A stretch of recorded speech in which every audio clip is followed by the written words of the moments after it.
في كلامه المجيد وفي فرقانه الحميد.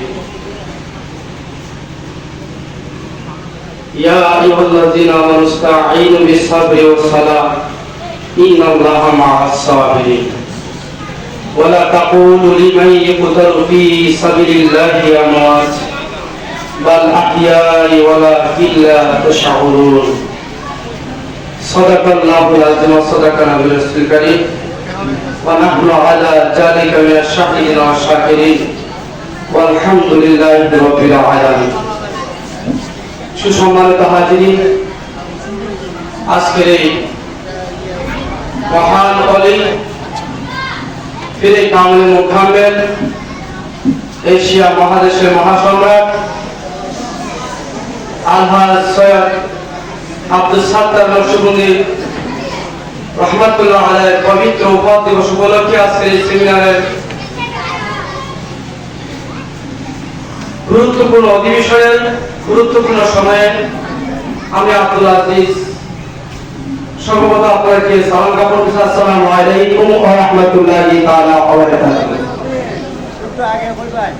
তার সাথে সাথে শুকরিয়া জ্ঞাপন করছি সেই মালিকের দরবারে, যে মালিকের দরবারে, সেই মালিকের কুদুসের দরবারে, যিনি সকল প্রকার দুর্যোগ,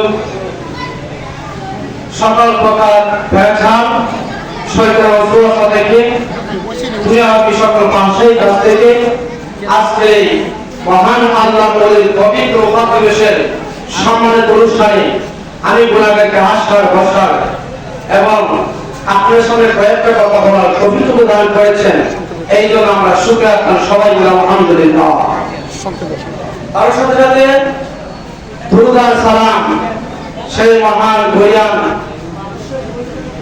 দুজাহানের বাদশাহ সরওয়ারে কায়নাত, যিনি প্রায় 15 থেকে চলে আগামী পর্যন্ত আপাতমস্তক নূর আলানুর শেখ আখিরি নবী, দয়াল নবী, খাতামুন নবী নুরানিকে দোয়া করে আমাদের পক্ষ থেকে দুরূদ এবং সালামটুকু কবুলার মঞ্জুর করে সবাই বলেন আল্লাহুম্মা আমিন।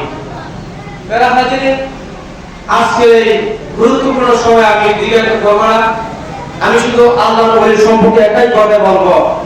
এই কত টুক পর্যায়ে, কত বড় পর্যায়ে একজন মুহাদ্দিস আল্লাহর ওলি ছিলেন, সবাই বলেন আল্লাহু আকবার। যে আল্লাহর ওলি, ওনার পিসাব ছিলেন হযরত উসমান গনি খান মুসাফির রাহমাতুল্লাহ আলাইহি। আমার আব্বা গতকালকে বলেছেন আমাকে এই কথাটা, যে উনি যখন ওনার পিসাবের ওইরূপ আসতেন তখন ইনি নিচে মারতে থাকতেন। সুবহানাল্লাহ বলেন।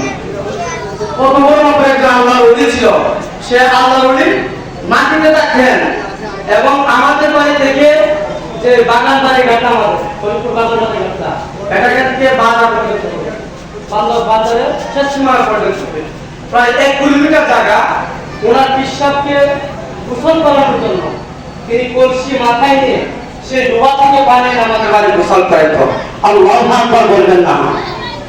এইভাবে তা খাও বাংলার জমিনে আসে না, এইভাবে সারা এশার মুখে মুজাদ্দিদ জামান তিনি সবি সম্রাট হন না, তিনি কিভাবে ত্যাগ স্বীকার করেছেন, পীরের ত্যাগ কিভাবে করতে হয় উনি তখন তার মুরিদকে শিখাইতেন। সুবহানাল্লাহ।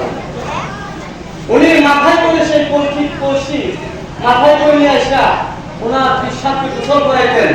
ওনারা কিভাবে খেদমত করতেন, যে আল্লাহর ওলির সামনে এই বাংলার জমিনে যিনি এশিয়া মহাদেশের মধ্যে একজন অন্যতম আল্লাহর ওলি ছিল, সেই তামিলনাড়ু সাহেব পর্যন্ত সারেন্ডার করেছে, সেই আল্লাহর ওলি কিভাবে ওনার মসজিদকে কায়েম করেছে, সেই আল্লাহর আমাদেরকে শিক্ষা দিয়ে গেছেন। ঠিক কিনা বলেন? একমাত্র পরীক্ষা হচ্ছে তাজিমের মাধ্যমে, পরীক্ষা তাজিমের মধ্যে হাসিল করতে হয়। তাই আমরা আজকে ঐতিহ্যবাহী বাংলার দরবার শরীফে আমি একটাই কথা বলবো, আমরা যারা তাসব অর্জন করতে এসেছি, আজকের এই আমাদের সংগঠন বাংলাদেশ আন্দোলনের ছাত্র একটা আত্মশুদ্ধিমূলক সংগঠন, আমরা যদি আত্মশুদ্ধি করতে হয় একমাত্র পীর মুর্শিদকে তাজিম এবং অন্তরের তাকওয়া আল্লাহর ওলিদের আদর্শ অন্তরে বাস্তবায়ন করে আমরা সামনে এগোতে হবে। আওয়াজ তো বলুন ঠিক কিনা? আমি এই কথা বলে এই আদর্শ রেখে, এই আদর্শকে রেখে আমি আমার সংক্ষিপ্ত বক্তব্য এখানে রেখে দিচ্ছি।